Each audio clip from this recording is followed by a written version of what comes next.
Everybody clap your hand, come on guys, giơ tay lớn lên nào. Ê, ê, ê, ê, ê, ê, let's go.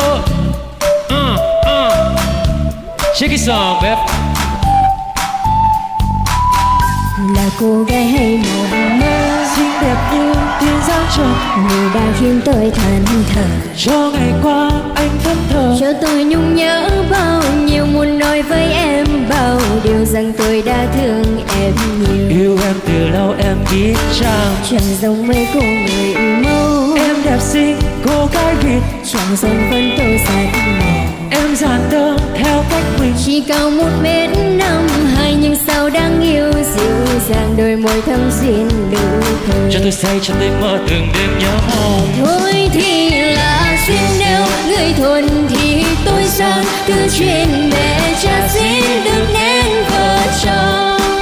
Thương em để lâu hóa thêm màu sầu, này nói ra cho hết đau đầu. Alright, Rồi ta sẽ thật hạnh phúc, bên nhau chẳng rời. cùng nhau sống chung mãi mãi. Ta say bên nhau suốt đời, Cho nhau chén nước trên cơm, cho nhau chút duyên chút tình, nụ cười tươi nở trên môi. alright.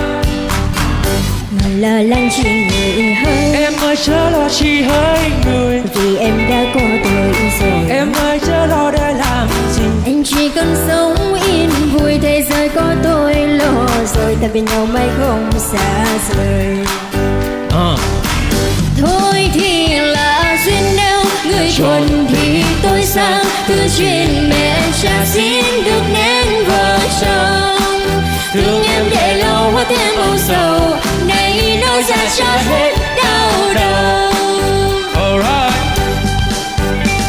Đám cưới anh xin hát một bài á, tình cảm vì nó hay sầu lắng á, tặng cho cô dâu chú rể á, đêm động phòng quẩy cho nó hàng năm.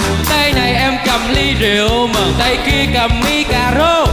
Chưa kịp rap đã vô mấy cái nhà trai nhà gái liền đòi lên đô. Ngày xưa nắm tay em qua con kênh xanh xanh, em nói em Yêu anh người yêu bao năm hẹn ước thề tốt, sao bây giờ em bỏ anh đi. đi nhắn, Nhớ lại buổi chuối ngày nào, cầu tre nồng ấm ngày nào, tai khoan nói cả cõi lòng cái biết tin người ta sao hết sâu thì khao. là duyên nếu người thuần thì tôi sang, cứ chuyện mẹ cha xin được nên vợ chồng. Thương em để lâu hóa thêm màu sầu, này nói ra cho hết đau đầu. Thôi thì là duyên nếu người thuần thì